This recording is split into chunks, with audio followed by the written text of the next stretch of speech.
नमस्कार, आप देख रहे हैं न्यूज 18। मैं हूं आपके साथ मेनका चौधरी। और यूपी के 5 शहरों में लॉकडाउन लगाने के हाईकोर्ट के फैसले के खिलाफ सरकार जो है वो सुप्रीम कोर्ट जा सकती है। यूपी सरकार अपने वकीलों से इस वक्त कानूनी राय ले रही है। हाईकोर्ट ने 5 शहरों में पूर्ण लॉकडाउन का आदेश दिया है। 26 अप्रैल तक लॉकडाउन का आदेश दिया गया है। पूर्ण लॉकडाउन नहीं लगाना चाहती है यूपी सरकार।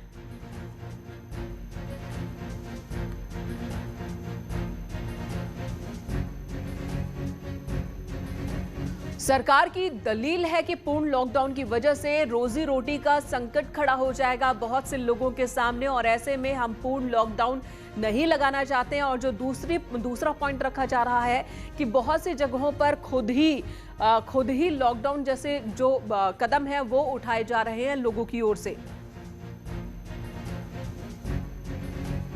और इस वजह से ही हाईकोर्ट ने जो फैसला दिया है, हाईकोर्ट ने जो आदेश दिया है 5 शहरों में पूर्ण लॉकडाउन का आदेश, वो सरकार नहीं मानना चाहती है। और हाईकोर्ट के इस फैसले के खिलाफ सुप्रीम कोर्ट जाने के मूड में है यूपी सरकार। कानूनी राय वकीलों से ली जा रही है, जो दलील है वो तैयार की जा रही है। और इस वक्त की बड़ी खबर मुख्तार अंसारी पर बड़ी खबर है। मुख्तार के एम्बुलेंस केस में पुलिस की कार्रवाई हुई है। हॉस्पिटल संचालिका समेत 2 गिरफ्तार किए गए हैं। बाराबंकी पुलिस ने अलका राय को गिरफ्तार कर लिया है। मऊ के श्याम संजीवनी हॉस्पिटल की संचालिका है SN राय को भी पुलिस ने गिरफ्तार किया है। तो बड़ी खबर इस वक्त आपके सामने, अलका राय गिरफ्तारी हुई है। मुख्तार एम्बुलेंस मामले में जिस एम्बुलेंस का इस्तेमाल सालों से मुख्तार अंसारी कर रहे थे, जिसे लेकर सवाल उठ रहा था, वो दरअसल बाराबंकी के एक हॉस्पिटल के नाम पर रजिस्टर्ड, और उस हॉस्पिटल की संचालिका समेत 2 लोगों को गिरफ्तार किया गया है। अलका राय, जिनका सिग्नेचर था उस सर्टिफिकेट पर जिसके आधार पर एम्बुलेंस दी गई थी मुख्तार अंसारी को, उनकी भी गिरफ्तारी हुई है। यमुना प्रसाद जी इस वक्त हमारे साथ न्यूज 18 से जुड़ गए हैं वाराणसी से। यमुना प्रसाद जी, न्यूज 18 पर आपका स्वागत है। और ये गिरफ्तारी हुई है, 2 और लोगों की गिरफ्तारी हुई है, क्या है पूरा मामला, बताइए जरा। जी हाँ, एम्बुलेंस जो फेक डॉक्यूमेंट्स के आधार पर रजिस्टर्ड थी बाराबंकी से, जिसका इस्तेमाल मुख्तार अंसारी अपने लिए कर रहे थे, और उसके बाद इसमें जो फेक यमुना प्रसाद जी, आपको आवाज मिल रही है? हाँ जी, मेरी आवाज आ रही है जी? यमुना प्रसाद जी, SIT इस मामले की जांच कर रही थी और अब गिरफ्तारी हुई है संचालिका समेत 2 लोगों की। तो SIT को आखिर अभी तक की जांच में क्या मिला है जिसके आधार पर इनकी गिरफ्तारी हुई है? जी, मेरी आवाज आ रही है आपको? हेलो यमुना प्रसाद जी, क्या आपको आवाज मिल रही है? मेरी आवाज आ रही है क्या आपको? चलो दोबारा कनेक्ट करने की कोशिश करेंगे। लेकिन जो बड़ी खबर इस वक्त है, बड़ी खबर यही कि मुख्तार अंसारी जिस एम्बुलेंस को इस्तेमाल कर रहा था, वो एम्बुलेंस जिस हॉस्पिटल के नाम पर, संजीवनी हॉस्पिटल के नाम पर, उस संजीवनी हॉस्पिटल की संचालिका की गिरफ्तारी हुई है।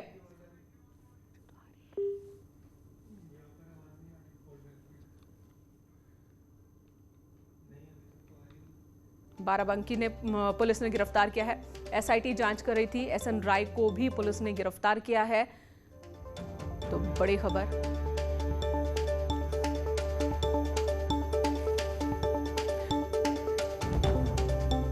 तो यमुना प्रसाद, SP बाराबंकी, एक बार फिर रुक करते हैं। यमुना प्रसाद जी, माफ कीजिएगा, कुछ टेक्निकल प्रॉब्लम थी, आपकी आवाज मुझ तक नहीं पहुंच रही थी। क्या अभी आप मुझे सुन पा रहे हैं?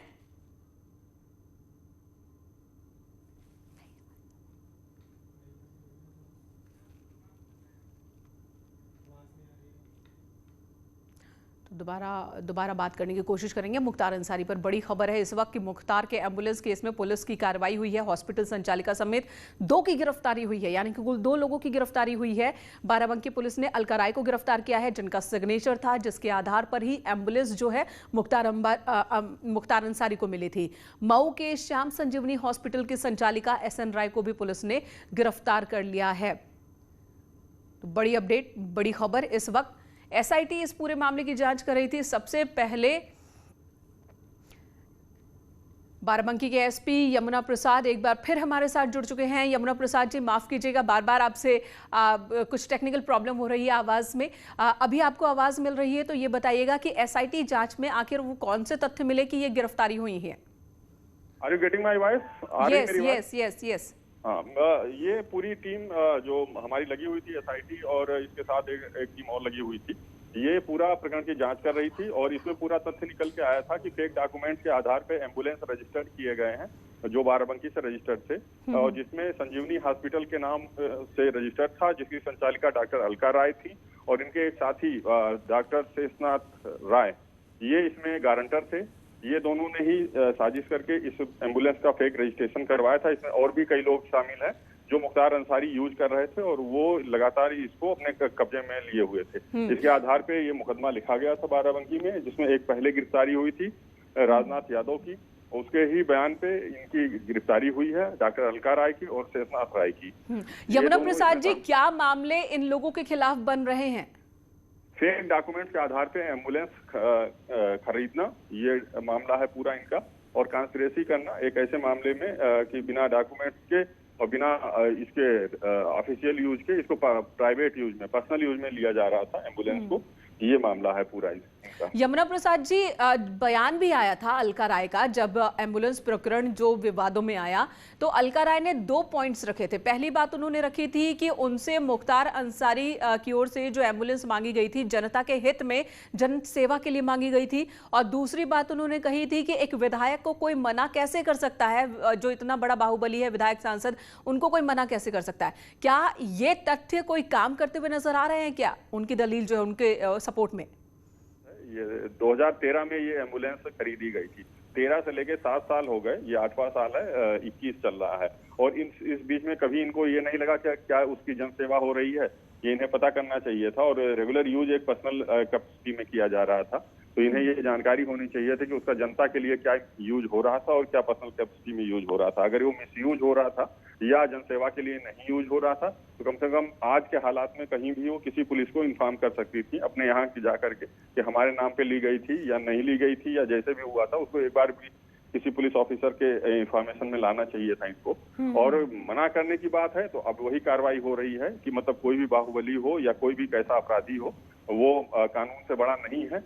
ये सरकार और पूरी कानून की मंशा है, और ये दिख रहा है कि कोई भी अपराधी है तो उसको मना किया जा सकता है गलत काम के लिए, कोई भी होगा, ये इनको करना चाहिए था। बिल्कुल। और यमुना जी, अब जो आगे की प्रक्रिया है, कानूनी प्रक्रिया, वो क्या है? कब इन्हें कोर्ट में पेश किया जाएगा और इनके खिलाफ जो पॉइंट्स है, पुलिस ने क्या क्या पॉइंट्स तैयार किए हैं?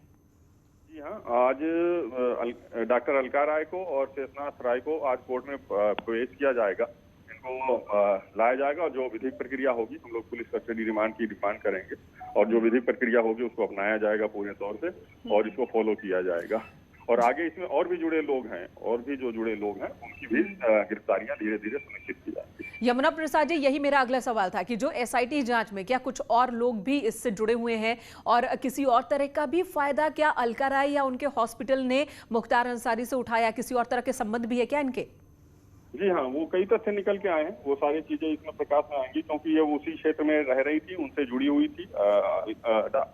डॉक्टर अलका राय मुख्तार अंसारी से जुड़ी हुई थी और कई तथ्यों पे निकल के आए हैं, बहुत सारे फैक्ट निकल के आए हैं, इसी आधार पर इनकी गिरफ्तारी सुनिश्चित की गई है।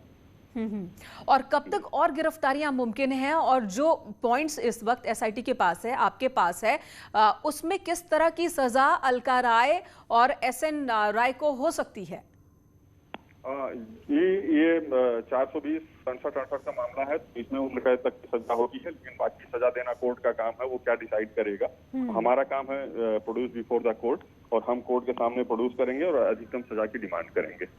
जी, यमुना प्रसाद जी, धन्यवाद न्यूज़ 18 से बात करने के लिए। एसपी बाराबंकी जो बता रहे हैं कि जो एसआईटी ने जांच की, इस दौरान बहुत सारे तथ्य मिले अलका राय के खिलाफ और एसएन राय के खिलाफ, जिसके बाद ही इनकी गिरफ्तारी हुई है।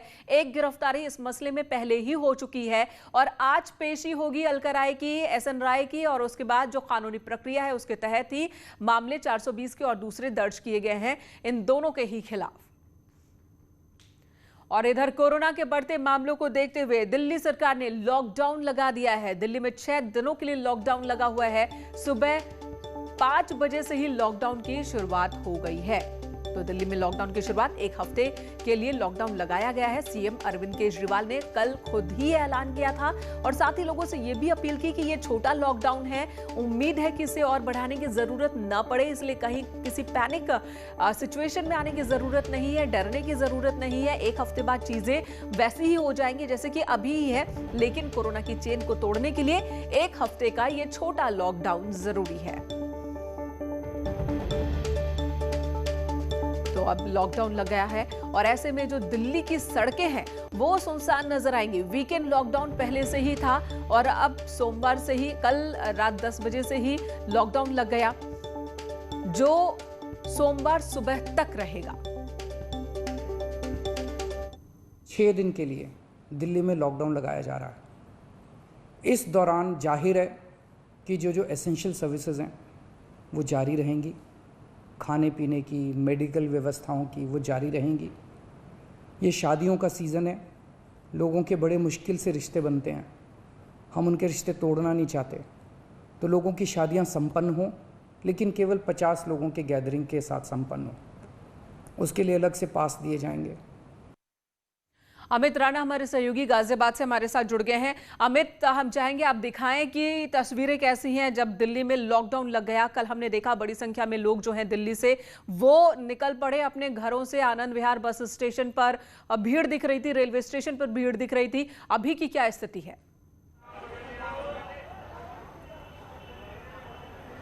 जी बिल्कुल, मैं इनका आपको बताना चाहूँगा, जैसे ही कल केजरीवाल सरकार ने इस बात का ऐलान किया कि 6 दिन के लिए लॉकडाउन रहेगा, तो दिल्ली के रहने वाले तमाम जो प्रवासी मजदूर थे वो गाजियाबाद के कौशाम्बी बस स्टैंड पर आ गए थे। फिलहाल की तस्वीर सुबह की दिखाना चाहूँगा। कौशाम्बी बस स्टैंड पर हम खड़े हुए हैं, बिल्कुल गाजियाबाद और दिल्ली सीमा से लगा हुआ है ये बस स्टैंड, और आप देख सकते हैं जहाँ तक भी आपकी नजरें जाएंगी वहाँ तक और सिर्फ आपको यात्री नजर आ रहे होंगे।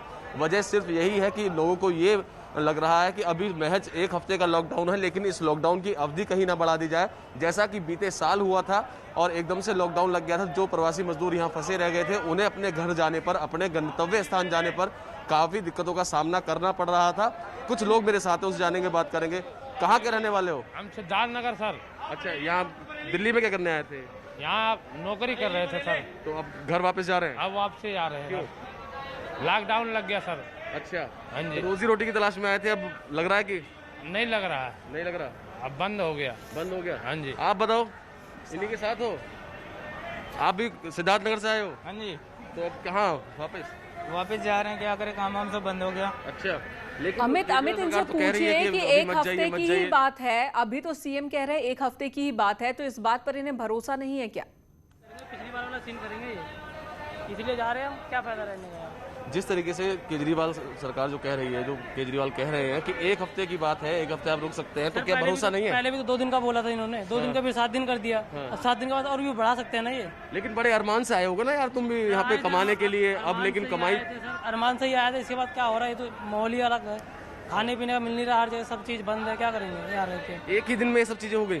2 ही दिन में पता चल गया सर, पूरे बंदे को, पब्लिक को बाहर नहीं निकलने दे रहे, लठ मारे, डंडे मार रहे, क्या करेंगे हम। मेन का ये हालात हैं दिल्ली के लोगों के, जिनका साफ तौर पे कहना ये है कि यहाँ ये कमाई के लिए आए थे, रोजगार के लिए आए थे, ना तो रोजगार बचा, जब रोजगार नहीं है तो रोटी कहाँ से आएगी, यही चिंतन को खाई जा रही है, यही कारण भी है। अमित, ऐसे में एक सवाल है, कोरोना की जो कंडीशन इस वक्त हो गई है वाकई चिंताजनक है, लेकिन क्या कोई और बेहतर तरीका भी हो सकता था? जैसा ये कह रहे हैं कि लठ मारे जा रहे हैं, खोली से निकलने नहीं दिया जा रहा, तो क्या प्रशासन इन्हें समझा भी नहीं पा रहा कि कुछ दिनों की बात है, सब्र कर लो, इस तरह की स्थिति बहुत जल्दी चीजें ठीक हो जाएंगी? ये भी आपसे जानेंगे, आप भी लोगों से पूछिए कि क्या खाने पीने के कोई इंतजाम किए गए हैं कि नहीं किए गए हैं, क्योंकि ये अगर लॉकडाउन की स्थिति बनती है तो लोगों के लिए इस तरह के इंतजाम होने ही चाहिए सरकार की ओर से।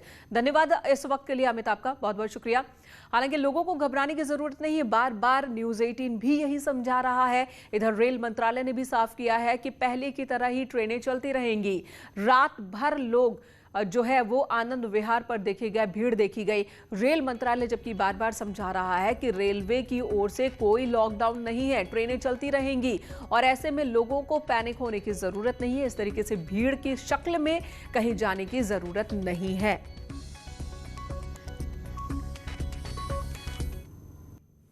कोरोना पर एक्शन में है CM Yogi Adityanath. Corona control को लेकर आज वो समीक्षा मीटिंग करने वाले हैं। हर रोज की तरह ही टीम 11 के साथ ये मीटिंग होने वाली है।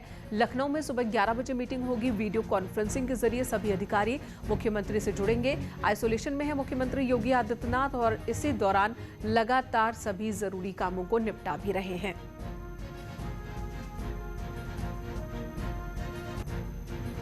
सुबह 11 बजे टीम 11 के साथ मीटिंग होनी है। वीडियो कॉन्फ्रेंसिंग के जरिए कई कदम बीते दिनों उत्तर प्रदेश में उठाए गए हैं। सरकार की ओर से कई सख्त नियम लगाए गए हैं ताकि कोरोना पर कंट्रोल किया जा सके। इसी बीच हाई कोर्ट ने जिस तरह से 5 शहरों में पूर्ण लॉकडाउन का आदेश दे दिया है, उसके खिलाफ भी उत्तर प्रदेश सरकार सुप्रीम कोर्ट का रुख करने वाली है।